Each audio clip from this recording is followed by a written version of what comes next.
Oke, Assalamualaikum warahmatullahi wabarakatuh. Kembali lagi bersama saya di channel Bu Oma. Oke, kali ini kita akan membahas materi TLJ untuk kelas 11 ya. Pada kali ini kita masuk ke materi tentang ragam komunikasi. Oke.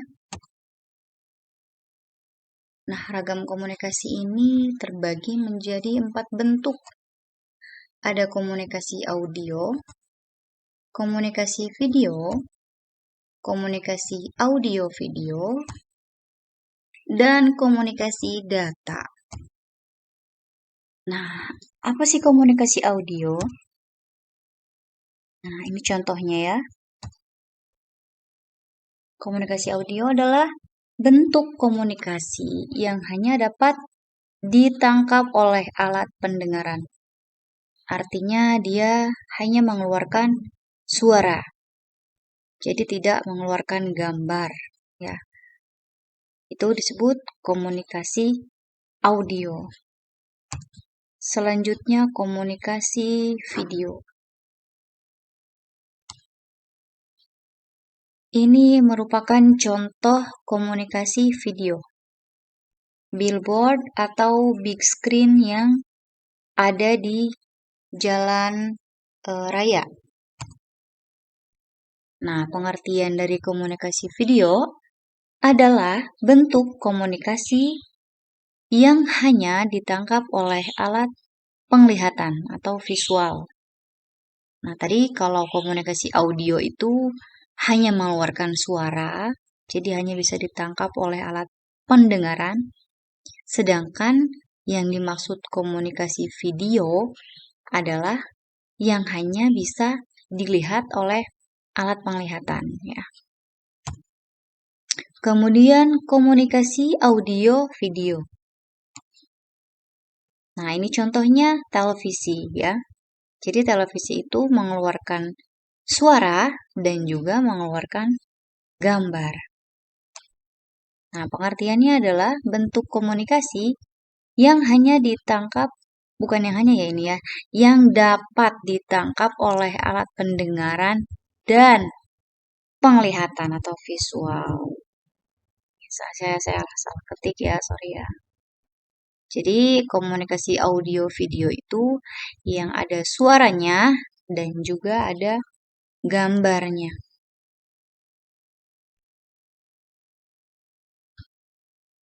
Selanjutnya yaitu komunikasi data. Komunikasi data ini contohnya pengiriman data dari satu komputer ke komputer lain ataupun handphone ya. Handphone misalnya kalian saling memberi pesan chattingan by WhatsApp atau DM-an by Instagram. Itu yang dinamakan komunikasi data. Pengertiannya adalah proses pengiriman dan penerimaan informasi dari dua atau lebih, seperti komputer, laptop, notebook, telepon genggam, printer, dan alat komunikasi lainnya yang terhubung antar satu dengan yang lainnya dalam sebuah jaringan ya.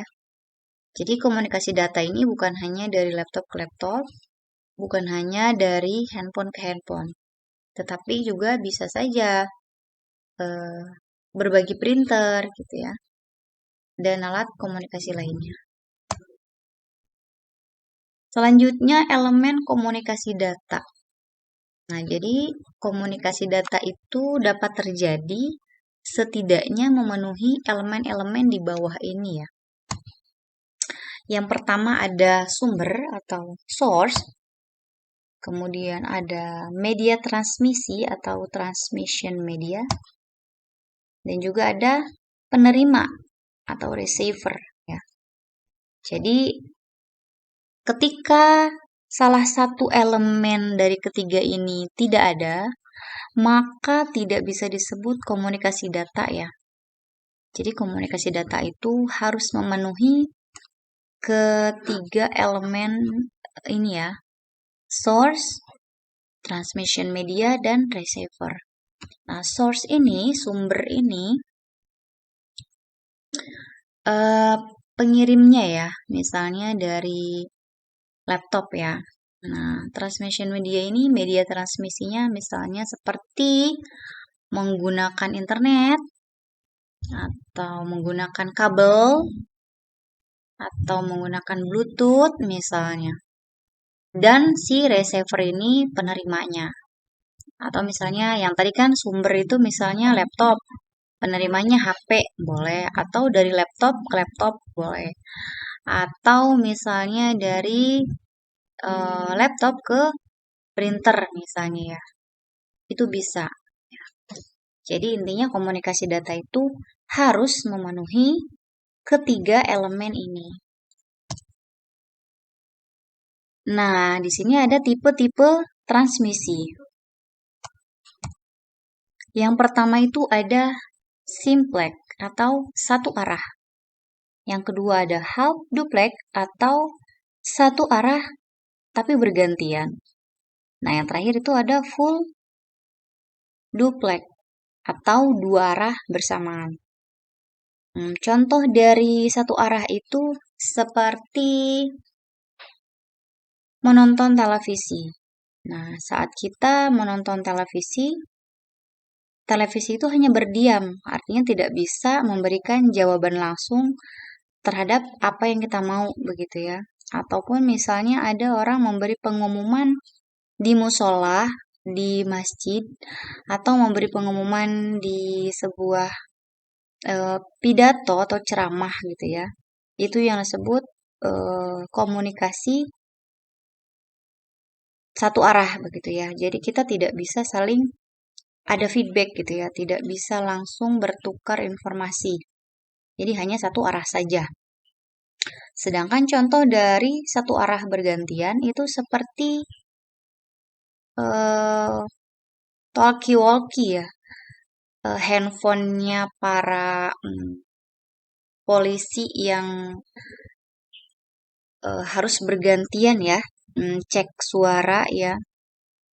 Nah, itu disebutnya satu arah bergantian. Jadi dia bisa saling menjawab namun secara bergantian gitu. Yang terakhir yaitu full duplex. Nah, dua arah bersamaan. Contohnya menelpon atau video call ya. Itu namanya dua arah bersamaan. Jadi bisa saling dilakukan secara bersama-sama dan bisa saling merespon satu sama lainnya. Oke, mungkin materi ragam komunikasi sampai sini dulu. Untuk lebih jelasnya dan tugas bisa nanti saya kirim di grup. Assalamualaikum warahmatullahi wabarakatuh.